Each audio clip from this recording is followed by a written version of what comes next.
جو لکھتا ہوں میں نعت شافع محشر کیے یاور۔ اسی لیے میرے عزیزو، بیماری اللہ کی نعمتوں میں سے ہے کہ بندے کو اس کی حقیقت یاد دلاتی ہے۔ جب کبھی بندہ بیمار ہوتا ہے تو وہ عاجزی کرنے لگتا ہے اور اللہ کی بارگاہ میں پھر گڑ گڑاتا ہے اور کہتا ہے، مولا تیری طاقت سب سے بلند و بالا ہے، میں علیل ہوتا ہوں، میں کمزور ہوتا ہوں، میں عاجز ہوں۔ اور جسے بیماری نہ آئے تو اس کا غرور و تکبر بڑھتا جاتا ہے۔ اور کبھی مال میں جو خسارہ ہوتا ہے یہ بھی رب تبارک و تعالیٰ کی طرف سے ہے۔ تم روزانہ کماتے جا رہے ہو، شروع میں تمہاری انکم 1000 کی تھی، اب لاکھ پہ ہو گئی، بڑھتے بڑھتے کروڑوں پہ آ گئے، تو پیچھے مڑ کے دیکھا ہی نہیں، تمہاری آمدنی بہت تیزی سے بڑھتی چلی گئی۔ یہ بھی ایک مومن کے لیے خطرہ بن سکتی ہے، کیونکہ پھر اس کامیابی کو وہ یہ سمجھنے لگتا ہے کہ یہ میری اپنی خصوصیت ہے، میں اپنے بل بوتے پر اتنی بڑی بڑی چیزیں کما چکا ہوں۔ یہاں پھر سے اسے غرور و تکبر آتا ہے اور وہ خدائی دروازوں کو چھوڑ کر کے اپنے غلط دروازے بناتا ہے۔ ایسے لوگوں کا بھی ہم نے انجام دیکھا ہے۔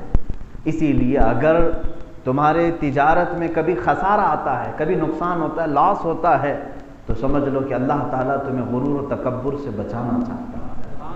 ظاہر سی بات ہے، جیسی مال میں تمہاری کمی آئی تم گڑ گڑاتے ہوئے پھر مولا کی بارگاہ میں آئے، رب تعالیٰ سے عرض کرنے لگے، مولا غنی تو تو ہی ہے، تیری عطا پر میں مالدار ہوا تھا۔ اس طرح سے جب تک اللہ رب العزت سے بندہ جڑا ہے، مانگ رہا ہے، اس کے اندر تکبر نہیں آئے گا اور خدائی کا دعویٰ کرنے جیسی حرکتیں نہیں آ سکیں گی۔ اسی طرح سے اگر گھروں میں کبھی کسی کا انتقال نہیں ہوا تو وہ ایسا سمجھنے لگتے ہیں کہ ہمارا گھر تو بہت اچھا ہے، کبھی کسی کا کچھ ہوتا نہیں ہے۔ یہ بھی اسے اپنی اچھائیوں پر غرور ہونے لگتا ہے۔ جب کسی کا انتقال ہوتا ہے، وصال ہوتا ہے، تو پھر دیکھیں اس گھر میں قرآن خوانی شروع ہو جاتی ہے، اللہ کو یاد کرنے لگتے ہیں۔ تو یہ دنیا میں جو کچھ بھی عارضے آتے ہیں ہمارے ساتھ، یہ رب تعالیٰ سے جوڑنے کے لیے آتے ہیں، مومنوں کے لیے۔ اور جو کافر ہیں وہ اور اللہ سے دور ہوتے ہیں ان حادثوں کے بعد۔ دیکھتے نہیں آپ، کافر کے اوپر اگر بیماری آئی تو وہ اپنے خدا کو گالیاں دینا شروع کرتا ہے، میں بھگوان کو اتنی چڑھائی چڑھایا تھا پھر بھی میرے بھگوان نے کچھ بھی نہیں دیکھا۔ ایسے ہمارے پاس بھی آئے کچھ لوگ۔ ایک خاتون آئی، غیر مسلم تھی، اس نے کہا کہ آپ کچھ بنا کر کے دے دیں، ہر سال میں جو ہے 12 کلو لڈو جو ہے ہمارے بھگوان کو چڑھاتی ہوں، پھر بھی میرے بچے بیمار ہو رہے ہیں، گالیاں دینے لگی۔ تو یہی حیثیت ہے، مکہ کے کفار بھی یہی کرتے تھے، آٹے کے بت بناتے تھے، اور جب بہت زیادہ شدت کی بھوک لگتی تھی تو اسی کو توڑ کے پکا کے کھا لیتے تھے۔ تو کافر کے لیے جب کبھی بیماری آئے تو وہ خدا سے اور دور ہوتا ہے، لیکن مومن کو بیماری آئے تو اللہ سے زیادہ قریب ہوتا ہے، فرق ہے۔ اور کافر کے مال میں اگر خسارہ ہوتا ہے تو پھر وہ پرانا جو بھگوان ہے اس کی مورتی ہٹا دیتا ہے، پھر نیا لاتا ہے، شاید یہ کام نہیں کرتا، یہ کام کرتا۔ لیکن مومن کے لیے ایسا ہے کہ پہلے 2 رکعت پڑھتا تھا تو خسارے کے بعد اب 10 پڑھنے لگ جاتا ہے، اللہ کی بارگاہ میں اور قریب ہوتا ہے۔ عزیزان گرامی وقار، میں یہاں پر آج آپ سے یہ کہنا چاہتا ہوں کہ ظالموں کے ایک لمبی فہرست ہے، تاریخ ہے، کبھی تاریخ ان کی پڑھ کر کے دیکھ لیں۔ آج مجھے یہ باتیں اس لیے عرض کرنی پڑی کہ ظلم کی ایک بہت ہی عظیم تاریخ ہندوستان میں رقم کی گئی۔ بابری مسجد کو شہید کر کے اس کی جگہ پر ایک مندر کو تعمیر کرنا، اور وہ بھی عدالت کو اس میں ساتھ شامل کر لینا۔ سمجھ لیں میرے آقا صلی اللہ تعالیٰ علیہ وسلم نے فرمایا تھا، جب عدالتیں ختم ہو جائیں، انصاف ختم ہو جائے اور حکومتیں ظلم پر علل اعلان آ جائیں، تو اے مومنوں تم قیامت کا انتظار کرو۔ اب زمین پر کوئی خیر باقی نہیں رہے گا، کوئی بھلائی باقی نہیں رہے گی، زمین پر سے خیر اٹھا لیا گیا۔ اور اللہ کے نبی صلی اللہ تعالیٰ علیہ وسلم کی ایک حدیث یہ بھی ہے، فرماتے ہیں جب تم دیکھو کہ تمہارے حکام، تم پر حکومت کرنے والے کھلے عام ظلم کرنے لگ جائیں اور تمہارے مالدار لوگ اپنے مال کو بچا کر کے دبا کر کے رکھنے لگیں، اسلام کی خاطر خرچ نہ کریں، اور تمہارے گھر کی عورتیں بے پردہ ہو جائیں، تو حضور صلی اللہ علیہ وسلم فرماتے ہیں زمین کا نیچے والا حصہ زیادہ بہتر ہے اوپر والے حصے سے۔ مطلب کیا ہے؟ قبر زیادہ بہتر ہے اوپر جینے سے۔ آج اسی زندگی میں ہم جی رہے ہیں، ہمارے حکام ظلم کے ایک نئی داستان لکھنے جا رہے ہیں، اور ہمارے ثروت مند جو اہل ثروت ہیں، مالدار ہیں، ان کو تو مال کی ایسی چربی ہے کہ ان کو دین بہت سستا لگتا ہے۔ مالدار یہ سمجھتے ہیں کہ دین کی باتیں کرنا، دین کا کام کرنا یہ غریبوں کا کام ہے، امیروں کو اس سے کیا لینا دینا ہے۔ اور پھر عورتوں کی بے حیائی کثرت سے بڑھی ہوئی ہے۔ آج اسلام اگر دیکھنا ہو تو میرے عزیزوں ہماری تقاریب میں دیکھا جاتا ہے، شادیوں میں، فنکشن میں، اور بھی دیگر ہماری جو تقریبیں ہوتی ہیں اس میں صاف طور پر عورتوں کی بے حیائی کثرت سے دیکھنے کو ملتی ہے۔ یہ قیامت کی نشانی ہے، اور اللہ کے نبی صلی اللہ تعالیٰ علیہ وسلم نے اس مرد پر بھی لعنت فرمائی جو اپنی عورت کو بے پردہ سجا کر باہر بھیجتا ہے۔ یہ تمام حالات جب آ گئے تو ہمارے لیے اب زمین کا نیچے والا حصہ زیادہ بہتر ہے اوپر والے حصے سے۔ اب تک جو آپ دیکھ رہے ہیں حالات، ان سب کو دیکھ کر کے کبھی قبرستان کے پاس سے گزرو گے، حضور اکرم صلی اللہ تعالیٰ علیہ وسلم نے یہ بھی فرمایا تم پر اتنے فتنے آئیں گے، اس قدر فتنے آئیں گے۔ حضور فرماتے ہیں میں یہیں سے دیکھ رہا ہوں کہ میری امت پر فتنے ایسے آ رہے ہیں جیسے بارش کے قطرے آتے ہیں۔ اس قدر فتنے آئیں گے کہ تم اگر کسی قبرستان کے پاس سے گزرو گے، قبر والے کو دیکھ کر کے تم یہ کہو گے کاش اس کی جگہ میں ہوتا تو زیادہ اچھا ہوتا، کیونکہ وہ آرام سے اچھے زمانے میں چلا گیا، فتنوں کو وہ نہیں دیکھا، مامون گیا ہے، محفوظ گیا ہے۔ آزمائش تو اب ہمارے ساتھ ہے، آزمائش کا دور ہمارے ساتھ ہے۔ عزیزان گرامی وقار، ظالموں نے اس زمین کو اپنے ظلم سے رنگا تو ضرور ہے، لیکن رب ذوالجلال نے ہمیشہ اپنے عدل کے ساتھ یہ قوم کو، اپنی مخلوق کو بتایا ہے کہ الحق یعلو ولا یعلی علیہ، حق ہمیشہ بلند ہوتا ہے، اس پر کوئی اور بلند نہیں ہو سکتا۔ چنگیز خان کا نام کون نہیں سنا ہوگا؟ ایک ایسا بادشاہ منگولیا کا جس نے تقریباً آدھی دنیا کو فتح کر لیا، اور اس کے جنگ کے دوران جو لاشیں مارے انسانوں کی جو لاشیں ہیں وہ تعداد میں نہیں آ سکیں، کروڑ سے زیادہ ہو چکی تھیں جن کو اس نے قتل کیا تھا۔ یہ ایک خاندان ہے، اس کا پوتا تھا ہلاکو خان، جس نے پورے مسلمانوں کی کھوپڑیوں سے ایک مینار تعمیر کیا تھا بغداد میں۔ اسی طرح کچھ عیسائی بادشاہ ایسے آئے جنہوں نے پوری کی پوری چرچ مسلمانوں کی ہڈیوں سے بنائی، لیکن ان کا انجام وہ بھی تاریخ میں کبھی پڑھ لیں۔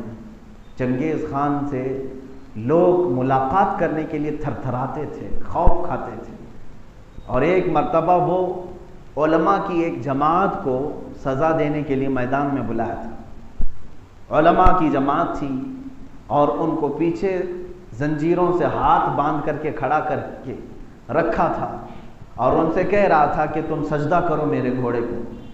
گھوڑے پر بیٹھ کر کے وہ سجدہ کروا تھا، لیکن وہ حق پر قائم علماء کی وہ جماعت تھی، انہوں نے کہا کہ ہم یزیدی نہیں، ہم حسینی، ہماری گردن کٹ جائے گی لیکن جھک نہیں سکے گی، کسی اور کے لیے نہیں جھکتی۔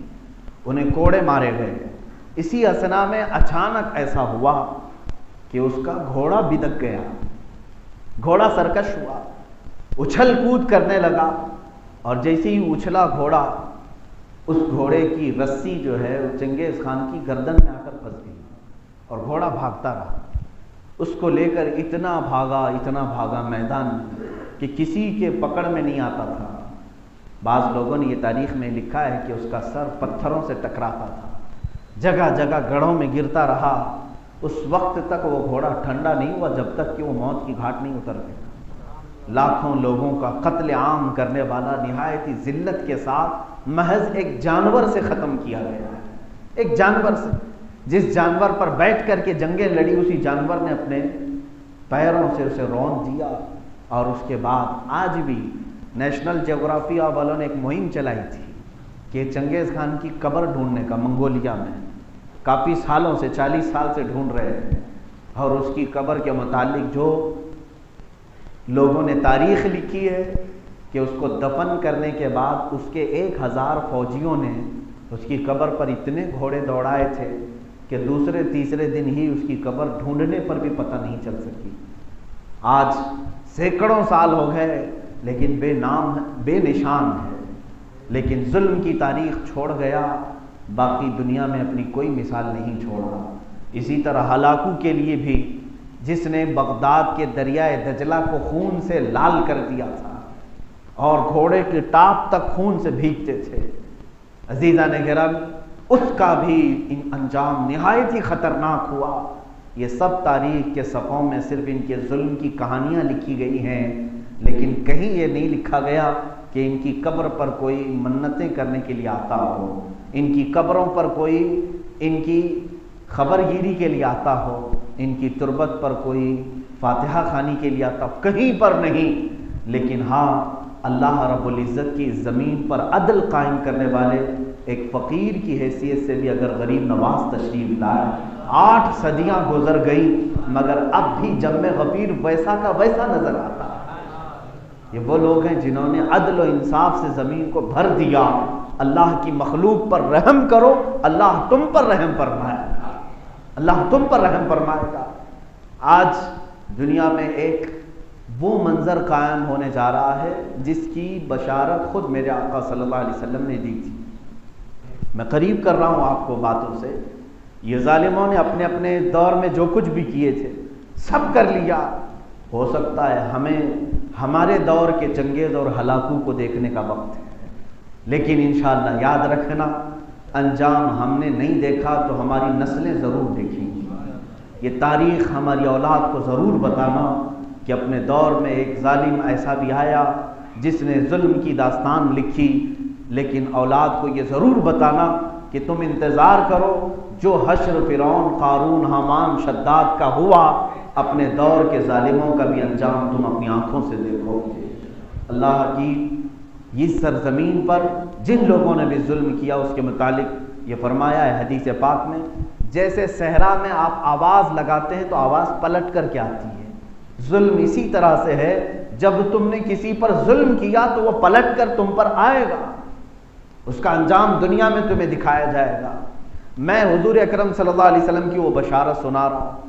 اللہ کے نبی صلی اللہ علیہ وسلم نے فرمایا تھا، میری امت کے اوپر ایک ایسا وقت آئے گا کہ ساری قومیں ان پر جھپٹ پڑیں گی جیسے بھوکا برتن پر جھپٹتا ہے، جیسے بڑا برتن کھانے کا رکھا، آپ نے اس کو بھی بلایا، اور اس میں حدیث میں لفظ یہ ہیں آپس میں ایک دوسرے کو بلائیں گے ان کے اوپر حملہ کرنے کے لیے۔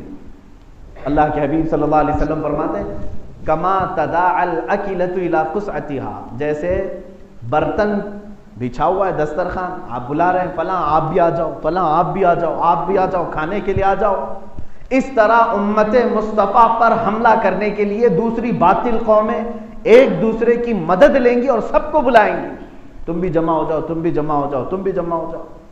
آپ کو تاریخ معلوم ہے، یہودی اور عیسائی برسوں سے لڑتے رہے، ایک دوسرے کا قتل عام کیا انہوں نے، یہودیوں کا قتل عام کیا عیسائیوں نے، عیسائیوں کو مارا ہے یہودیوں نے۔ یہ 1-2 سال نہیں، تقریباً 1500 سال بلکہ 2000 سال تک یہ چلتا رہا، یہ کھیل چلتا رہا۔ یہ دونوں آپس میں ایک دوسرے کے جانی دشمن تھے، جانی دشمن۔ ہٹلر نے جو یہودیوں کا قتل عام کیا ہے وہ عیسائی تھا، اسی طرح سے ٹائٹس نے، ہیرکل نے، جس کو ہرکیولس کہا جاتا ہے، بیت المقدس میں بہت سارے یہودیوں کا خون بہایا گیا اور عیسائی بھی اسی طرح مارے گئے۔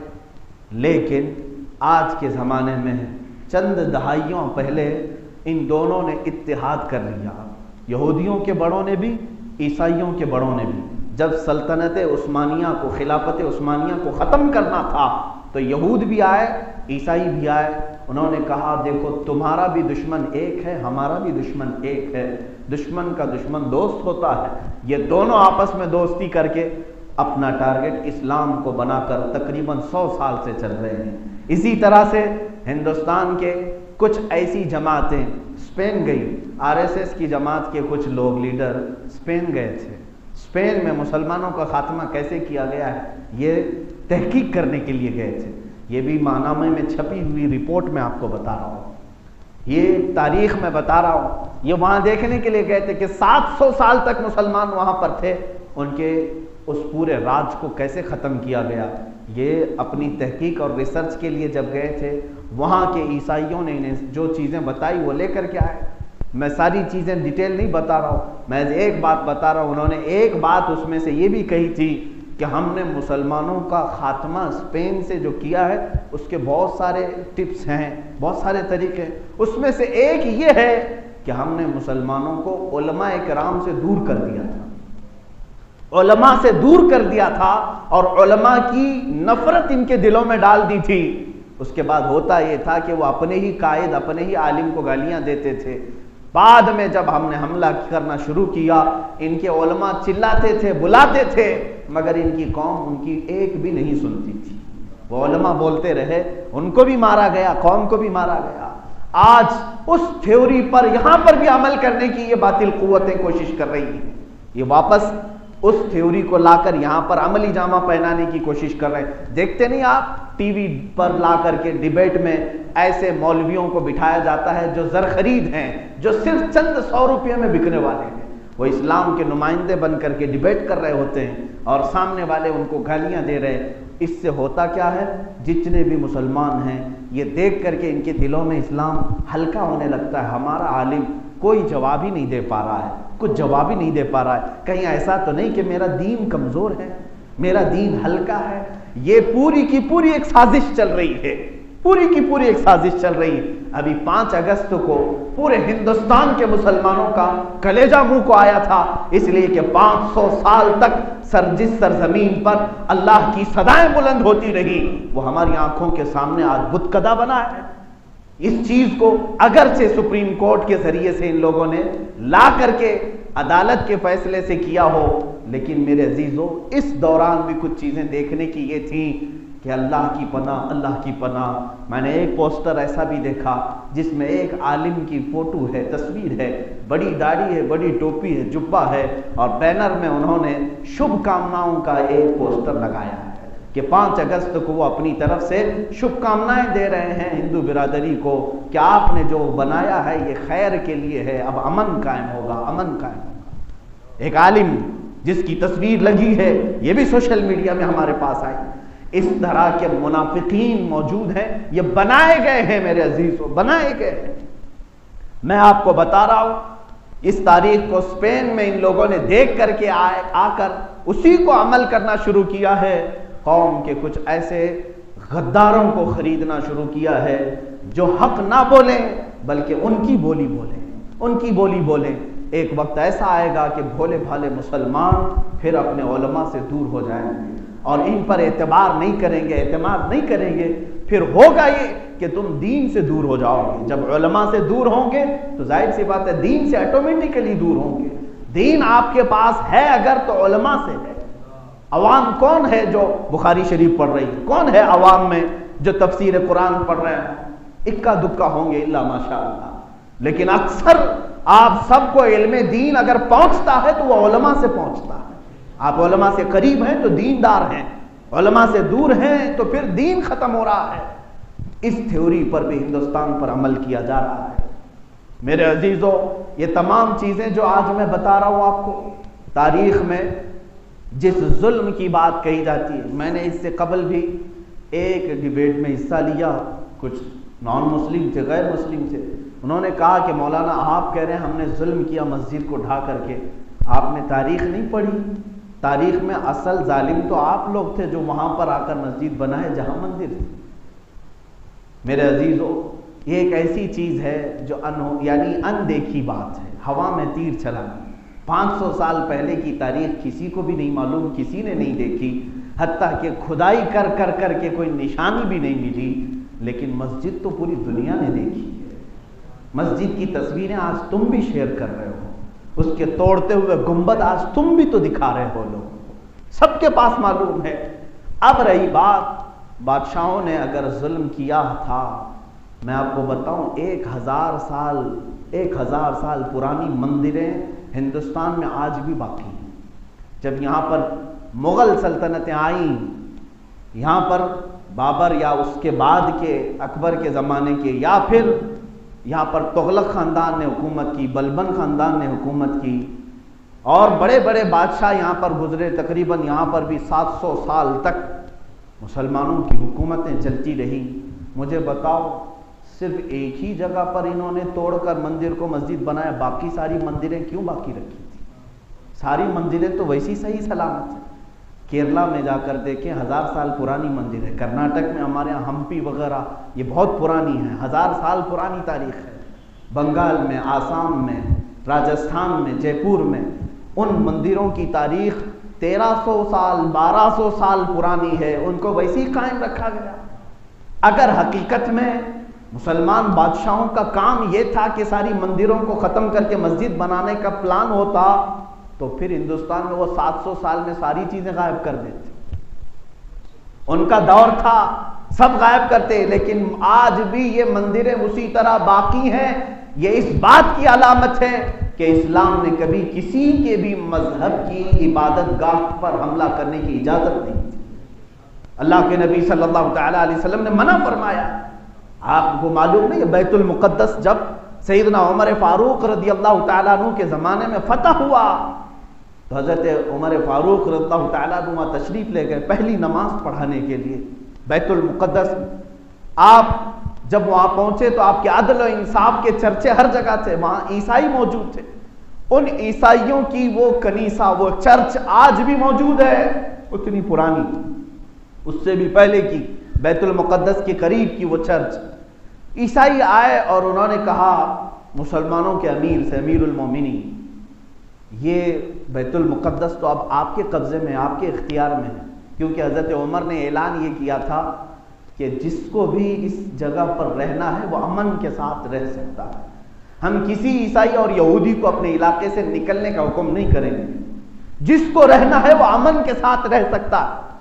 اس سے پہلے کبھی بھی ایسا کوئی امیر اور کوئی حاکم نہیں آیا تھا، یہودی آتے تو عیسائیوں کو قتل کرتے تھے، عیسائی آتے تو یہودیوں کو قتل کرتے۔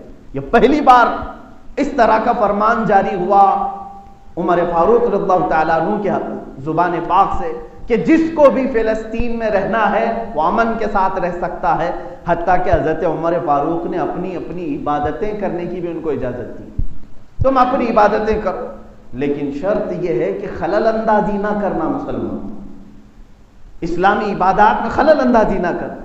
اس اعلان کو سن کر کے عیسائی آئے اور کہا امیر المومنین، آپ کے عدل و انصاف کو آج ہم نے آنکھوں سے دیکھا، خواہش یہ ہے ایک نماز آپ ہماری چرچ میں بھی پڑھ لیں۔ ان کی چرچ پرانی چرچ، اور لے کر کے گئے، چرچ کو کھولا، برسوں سے جہاں وہ عیسائی عبادت کرتے آئے اس چرچ کے دروازے کو کس کے لیے کھولا؟ امیر المومنین عمر ابن خطاب رضی اللہ تعالیٰ، اور وہ بھی نماز پڑھنے کے لیے، اور سارے عیسائی ایک طرف کھڑے ہیں، ادھر صحابہ اور تابعین حضرت عمر فاروق کے پیچھے پیچھے چل پڑے۔ حضرت عمر فاروق رضی اللہ تعالیٰ عنہ کا مصلی لایا گیا، آپ چرچ کے قریب پہنچے لیکن اندر گئے بغیر باہر ہی دروازے کے باہر آپ نے مصلی بچھایا اور نماز ادا کی۔ نماز ادا کرنے کے بعد آپ مڑ کر کے دیکھتے ہیں عیسائیوں کو، مجھے اندازہ ہے کہ شاید تم یہ سوچ رہے ہوگے کہ میری نماز چرچ کے اندر نہیں ہو سکتی، یاد رکھو اللہ نے پوری روئے زمین ہمارے لیے سجدہ گاہ بنایا، ہم جہاں بھی پاک زمین پر سجدہ کریں وہ ہمارا سجدہ قبول کرتا ہے۔ میں نے اندر صرف اور صرف اس لیے نماز نہیں ادا کی۔ توجہ چاہتا ہوں میرے عزیز، اسلام کا عدل کیا ہے، اسلام کا انصاف کیا ہے۔ حضرت عمر فرماتے ہیں میں نے صرف اس لیے اندر نماز نہیں پڑھی کہ بعد میں کہیں میرے بعد آنے والے عمر فاروق کا یہ مصلی سمجھ کر تمہاری چرچ کو ختم نہ کر دیں۔ ہوتا یہی، پھر وہاں پر ایک نزاع ہو جاتا، ایک متنازع زمین ہو جاتی، یہ تو امیر المومنین کا مصلی یہاں بچھاتا، ہم نکال لیتے بعد میں آنے والے۔ حضرت عمر فاروق نے کہا میں نے تمہاری عبادت گاہ کو بچایا، تم اپنی عبادت کرو۔ یہ ہے اسلام کا عدل و انصاف۔ عزیزان گرام وقار، جس اورنگزیب عالمگیر کو یہ آج تاریخ میں توڑ مروڑ کر کے پیش کرتے ہیں،